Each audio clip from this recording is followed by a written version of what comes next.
మీ అమ్మాయి ముద్దు పెట్టిందండి. అది పెడితే మాత్రం నువ్వు పెట్టించుకుంటావు దొంగగాడితో కొడక.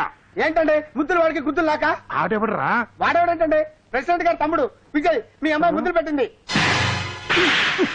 ఇలాగే మీ అమ్మాయిని మీరు కొట్టండి. ఎవడ వాచిపోయింది కదరా. ఈ మాట మీ అమ్మాయి చేత మీరు అనిపించండి.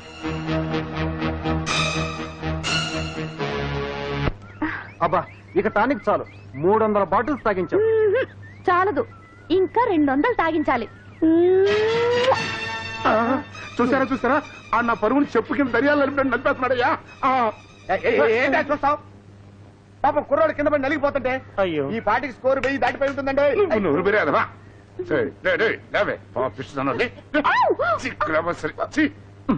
ఇదిగో కనకయ్య నేను చెప్పేది విను, అరవకు. అరవకేం చెమ్మటావయ్యా? అన్న కూతురు ఎనప్పటి కావిరించుకుంటూ కావిరించుకు నలిపేస్తుంటే నువ్వు వస్తే సినిమా చూసి చూడమంటా రే నిన్ను. ఊరికే అరవకుండా నేను చెప్పేది వినవయ్యా.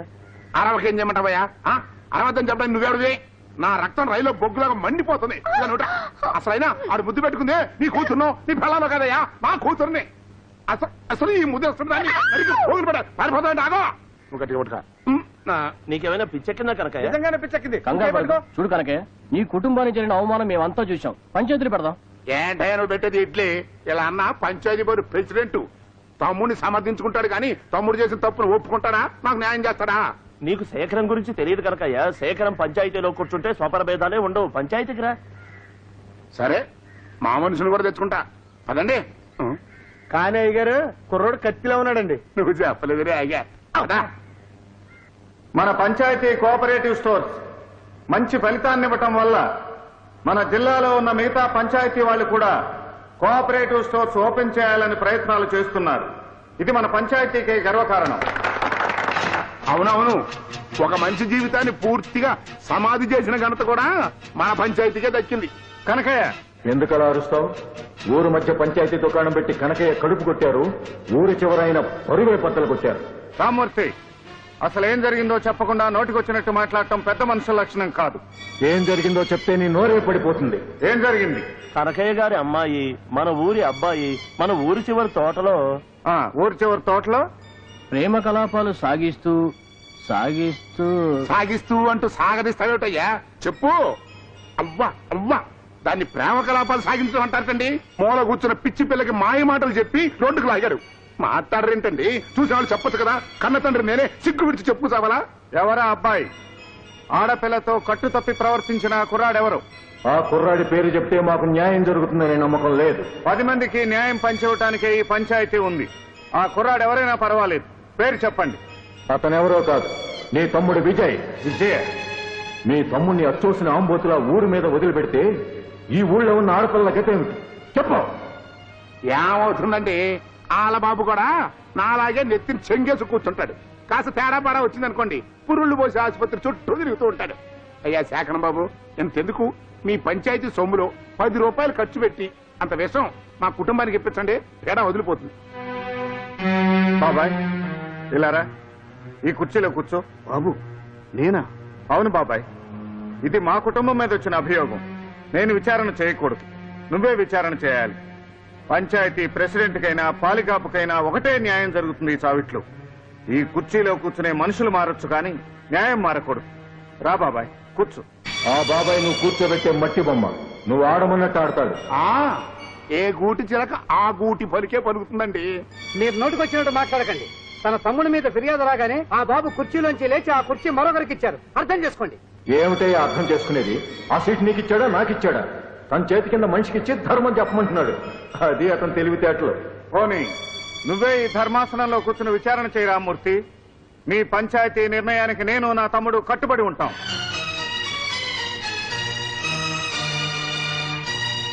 రామూర్తి గారికి జై. ఈ ఊరి నియమాలని కట్టుబాట్లని కాలరాచిన నువ్వు పంచాయతీ ముందు దోషిగా నిలబడాల్సిందే. అన్నయ్య, మీ ముందు తప్ప దేవుడి ముందు కూడా తలవంచను. అయినా తలవంచుకోవాల్సిన పని నేనేం చేయలేదు. ఆగండి, అతన్ని ఎక్కడికి తీసుకెళ్తున్నారు? లక్ష్మి, ఈ విషయంలో నువ్వు జోక్యం చేసుకోవద్దు. పంచాయతీలో 10 మందికి తీర్పు చెప్పాల్సిన నన్ను తల వంచుకునేలా చేశాడు నీ మరిది. అంత కాని పని అతను ఏం చేశాడో? ఏం చేశాడో ఊరంతా చూశారు. ఒక ఆడపిల్ల జీవితాన్ని అల్లరిపాలు చేసిన విజయ్ పంచాయతీ విధించే శిక్షను అనుభవించి తీరాల్సిందే. లలిత నేను ప్రేమించానే కానీ ఆమె జీవితాన్ని అల్లరిపాలు చేయలేదు. మీ ఆశీర్వచనం ఉంటే చాలు. ఈ పంచాయతీ కాదు, ఊరంతా కాదన్నా సరే లలిత నేను పెళ్లి చేసుకుంటాను. ఈ పెళ్లి జరగటం అసంభవం. ఎందుకండి అంత కోపం? లక్ష్మి, కల్తీ కనకయ్య ఎలాంటి వాడో ఊరందరికీ తెలుసు. తన లాభాల కోసం పసిపిల్లల ప్రాణాలు తీయటానికి కూడా వెనకాడిన దుర్మార్గుడు. అలాంటి వాడింటికి విజయ్ అల్లుడు కావటానికి ఎట్టి పరిస్థితుల్లోనూ వీల్లేదు. కనకయ్య ఎలాంటి వాడైనా ఆ పిల్ల మంచిదండి. గంజాయి వనంలో తులసి మొక్క లాంటిది. అలా కాకపోతే వెనక ముందు ఆలోచించకుండా విజయ్ మనసివ్వడు. అలా కాక వాడు తీసుకునేది తొందరపాటు నిర్ణయం అయితే వాడి జీవితం సర్వనాశనం అవుతుంది. లక్ష్మి, మీరు కోపం తెచ్చుకోనంటే ఒక్క మాట. మీరు మీ తమ్ముడు గురించే ఆలోచిస్తున్నారు కానీ అల్లరిపడ్డ ఆడపిల్ల జీవితం గురించి ఆలోచించడం లేదు. లక్ష్మి, అవునండి, పంచాయతీ విజయ్ని అపరాధిగా నిర్ణయించి శిక్షించగలదేమో కానీ లలిత మీద పడ్డ మచ్చను తొలగించలేదు. లలితకు న్యాయం చేయలేదు. అందువల్ల పంచాయతీ తమ నిర్ణయాన్ని ప్రకటించకముందే వాళ్ళిద్దరికీ పెళ్లి చేసి మీ విశాల హృదయాన్ని చాటండి. ఇంకా ఆలోచిస్తున్నారేమిటండి? ఆ పిల్లని కన్న తండ్రి మీరే అయితే ఏం చేసేవారు చెప్పండి? ఆ పిల్ల జీవితం చక్కబడాలని కోరుకోరా? శేఖరం బాబు, రండి బాబాయ్, లోపలికి రండి. మేమిక్కడ మర్యాదలు అందుకోవడానికి రాలేదు. చెప్పబెట్టయ్య గుమాస్తా, చెప్పు. అలా చూస్తూ నిలబడతావేమిటయ్యా? ఆ పంచాయతీ విషయం ఆయనకి చెప్పు. బాబు, రేపు ఉదయం 10 గంటలకు పంచాయతీ. విజయబాబుతో పాటు మీరు రావాలి. అప్పుడే పంచాయతీ జరుగుతుంది. విచారణ తర్వాత శిక్ష అక్కడే అమలు జరుగుతుంది. పెద్దలందరూ ఇక్కడికే వచ్చారు కనుక నాదొక్క మనవి. పంచాయతీలో విజయ్కి ఎలాంటి శిక్ష విధించినా కనకయ్య కూతురు మీద వచ్చిన మచ్చ మార్చిపోదు. అంత మాసిపోయిన మర్చేశాడు మీ తమ్ముడు.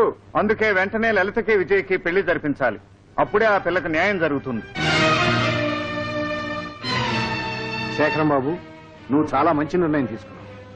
నీలాంటి వాళ్ళు ఈ భూమి మీద ఉన్నంత వరకు న్యాయం ధర్మం తలెత్తుకు తిరుగుతాయి. వాడు దిగొచ్చాడు, నువ్వు వేసుకో. అంతా లోపలికి రండి, ముహూర్తాలు నిర్ణయించుకుందాం. మాటలు జరగాల్సింది ఇక్కడ కాదు, మా ఇంట్లో. మీరు తాంబూలాలు పుచ్చుకుని మా ఇంటికి వచ్చి పిల్లని అడిగితే అప్పుడు ఆలోచిస్తా. దెబ్బ కొట్టావు కనకయ్య. ఊరికి ప్రెసిడెంట్ అయినోడిని నా ఇంటికి పాలికాపులాగా తిప్పించుకున్నాను చూడు. అది సరే, ప్రెసిడెంట్ ఇక్కడికి వస్తాడా అని. నా తమ్ముడి ఆనందం కోసం ఇక్కడికే కాదు, నడి రోడ్డు మీదకి రమ్మన్నా సంతోషంగా వస్తాను. తాంబూలాలు తీసుకో. తాంబూలాలు పుచ్చుకోబోయే ముందు మాట్లాడుకోవాల్సిన విషయాలు చాలా ఉన్నాయి. అవన్నీ పెద్ద మనిషిగా ఈయన నా తరఫున మాట్లాడతాడు. చూడండి శేఖరం గారు, మీరు విజయ్ సవత అన్నదమ్ములని అందరికీ తెలుసు. నా తమ్ముడు ఆనందమే నా ఆనందమని ఇవాళ నువ్వు ఈ పెళ్లికి ఒప్పుకోవచ్చు, రేపు నా అల్లుడి చేతిలో చెప్పబెట్టచ్చు. కనకయ్య, తాంబూలాలు తీసుకోవటానికి ముందు అన్నదమ్ముల ఆస్తి పంపకాలు జరగాలి. ఇల్లు 2 భాగాలు కావాలి. 2 భాగాలు అయ్యేది మా ఇల్లు కాదురా, నీ శరీరం. విజయ్, అది ఉండనయ్యా. సవితానదమ్ములు అన్న మాట వీడి నోటమట వచ్చినందుకు నాలుగు చీల్చేస్తా. విజయ్, అతను ఆకపోతే మాత్రం మీ ఇద్దరు సవితన్నదమ్ములు కాకుండా పోతారా? చూడు విజయ్, ఈ ఆస్తి పంపకాలు జరిగితేనే ఈ పెళ్లి జరుగుతాయా? బాగా చెప్పారు. అయితే నాకు ఈ పెళ్లి అక్కర్లేదు. విజయ్, నువ్వు ఉండు. కనకయ్య, ఆస్తి పంచడానికి నాకేం అభ్యంతరం లేదు. కావాలంటే ఆస్తి అంతా విజయ్ పేరే రాస్తాను. నో, అలా జరగటానికి వీల్లేదు.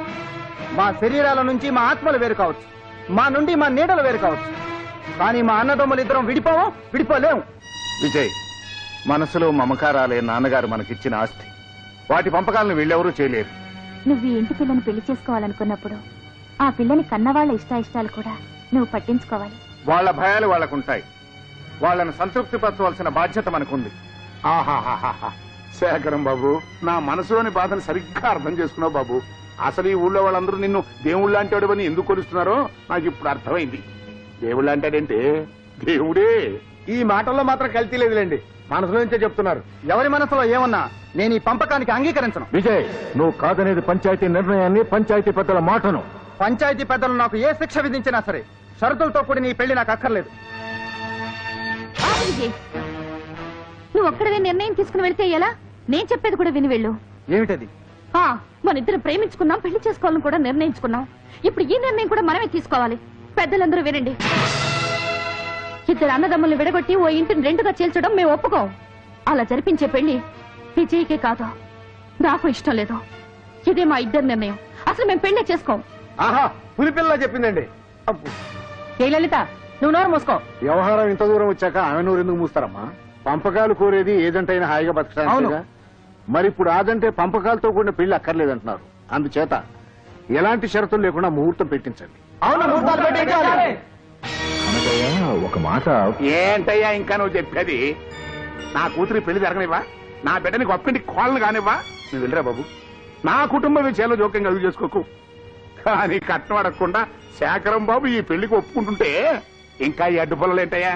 శేఖరం బాబు ఆ తాంబూలం పళ్ళు ఇట్టిచ్చి నేనే తీసుకుంటాలే. కొట్టుకో కొట్టుకో.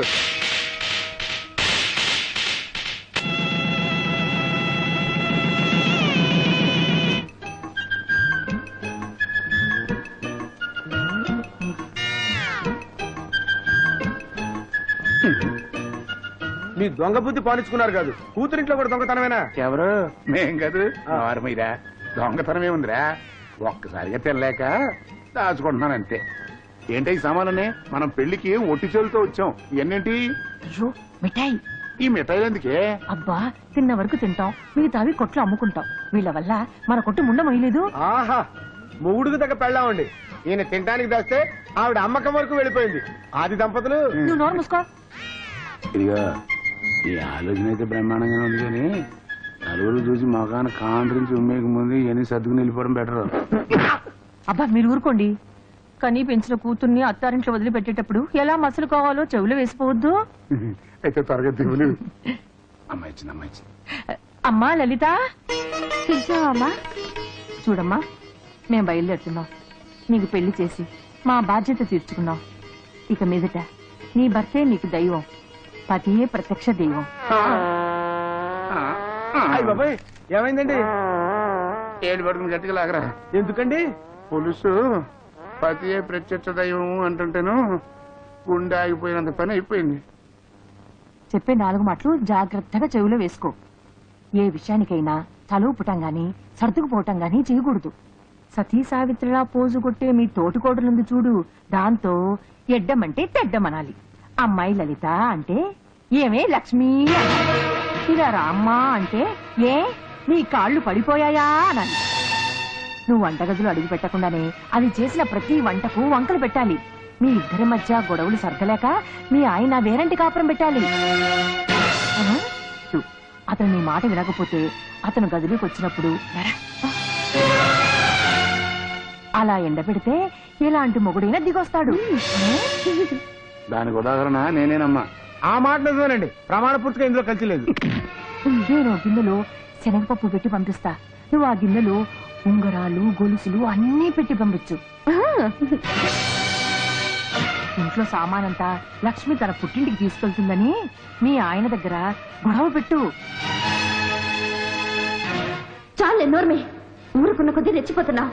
నీలాగా ప్రతి తల్లి కూతురికి ఇలాంటి ఉపదేశాలు ఇస్తే కాపురాలు కూలిపోతాయి. లలిత, నిన్ను అమ్మ అని పిలవడానికి సిగ్గుగా ఉంది. నిన్ను నేనే కాదు, దేవుడు కూడా మార్చలేడు. నీ నీడ పడితేనే పచ్చి గడ్డి కూడా భగ్గుమంటుంది. నిన్ను జన్మలో మార్చలేం. నీకే కాదు, నాన్న కూడా చెప్తున్నాను.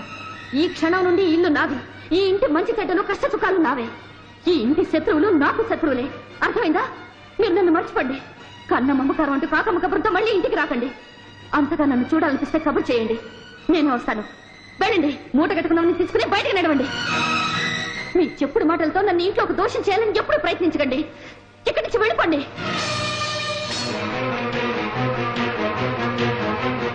నోటితో చెప్పింది చాలక పులుసు చెప్పుతో సమాధానం చెబుదామని ఆ చెప్పు కోసం లోపలికి వెళ్ళిందేమో. చూసారా, ఇది నా కూతురేనా? నా కడుపునే పుట్టిందా? తల్లిని పట్టుకుని ఎన్ని అనరాని మాటలంతా చూసారా? నాకు అదే డౌట్ గా ఉంది. ఇది నా కూతురేనా లేక ఏమన్నా కల్తీ జరిగిందా అని. ఏమే నువ్వు నిజం చెప్పు. చాలండి, మొగుడు సచ్చి ఒకటి ఏడుస్తుంటే రంకు మొగుడు వచ్చి కొంగ పట్టుకొని లాగట్ట. అట్టా ఉంది మీ కథ. పదండి. పదా. అక్క, నేను మాట్లాడుతాను, చెప్తావా? ఏంటమ్మా? ఈ ఇంటికి నేనెవరిని? కోడలివి. అంతేకాదు, నీకు తోటి కోడల్ని. అన్నిట్లోనూ నాకు హక్కులున్నాయి, అవునా? అవును. అలాగే ఈ ఇంటి బాధ్యత కూడా నా మీద ఉంది కదా. నన్నెందుకు ఏ పని చేయనివో? పొద్దున్న 4 గంటల నుండి రాత్రి 10 గంటల వరకు అన్ని పనులు నువ్వే చేస్తే మరి నేనేం చేయాలి? విజయ్ వెనకాలే ఉండి అతనికి ఏం కావాలో చూసుకోవాలి. అలాగే, నువ్వు వెళ్ళి నీ శ్రీవారితో కబుర్లు చెప్తూ ఉండు, మిగతా పని నేను చేస్తాను. నీ బావగారితోనా? ఆయన దర్శనమే నాకు దొరకదు. ప్రజల కోసం అహర్నిశలు తిరిగే ఆ పాదాలు ఉదయం లేవగానే చూస్తాను. మళ్ళీ రాత్రి ఏ వేళకో అంతే అక్క. అవునమ్మా, ప్రతి ఆడది దేవుడు లాంటి భర్త కావాలని కోరుకుంటుంది. కానీ నిజంగా భర్తే దేవుడైతే భరించడం కష్టం. నేను సగటు ఆడదాన్ని. అనుక్షణం భర్త చుట్టూ తిరగాలి, అనురాగపూరితమైన వారి మాటలు వినాలి అని నా ఆశ. అందుకు నేను పెట్టిపుట్టలేదు. కనీసం నువ్వైనా నీ భర్తకు దగ్గరగా ఉండాలని నా కోరికమ్మా. వెళ్ళు. నేను ఇలా పని నీ మీద వదిలిపెట్టి నా భర్త వెనకాలే పడి తిరుగుతుంటే బావగారు నా గురించి ఏమనుకుంటారు? వారికి నా మీద ఏ రకమైన దురభిప్రాయం కలగకముందే నాకు సగం పని అప్పచెప్పు. సగమేం కర్మ, పూర్తి పని అప్పగిస్తాను. తోటి కోడలిగా కాక తోడబుట్టిన చెల్లిగా నువ్వు ఇంటికి వచ్చాక ఇక నాకెందుకు ఈ బాధ్యత? ఇవన్నీ నాకొద్దు. పని నాది, పెత్తనం నీది, అంతే. పని చేసే వాళ్లే పెత్తనం కూడా చేయాలి. మొత్తం బాధ్యత తీసుకోవాలి. ఇది నీ ఇల్లు, నువ్వేం చేసుకుంటావో చేసుకో. అక్క అక్క లల్లి లల్లి లాలి లల్లి లాలి లాలి. ఎవరి గురించి తల్లలేదంటున్నా? ఎవరి గురించో ఎందుకు కలలు కంటానమ్మా? నీ గురించే.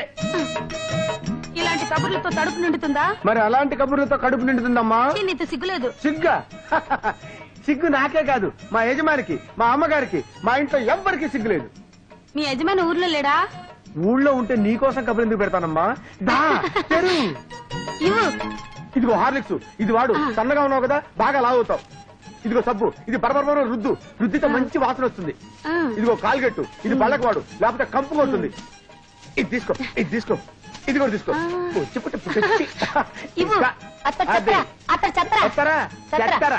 చెత్తరంట చెత్తర, కొత్తర, గత్తర, అది.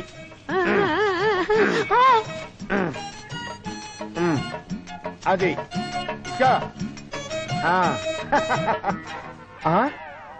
ఇదేంటి జడలా చిక్కిపోయింది? నేను ఇచ్చిన కేశవర్ధని వాడటం లేదా? కావాలంటే తీసుకో. ఇంకా 4 కేశవర్ధలు ఇవ్వరా? ఇవ్వరా?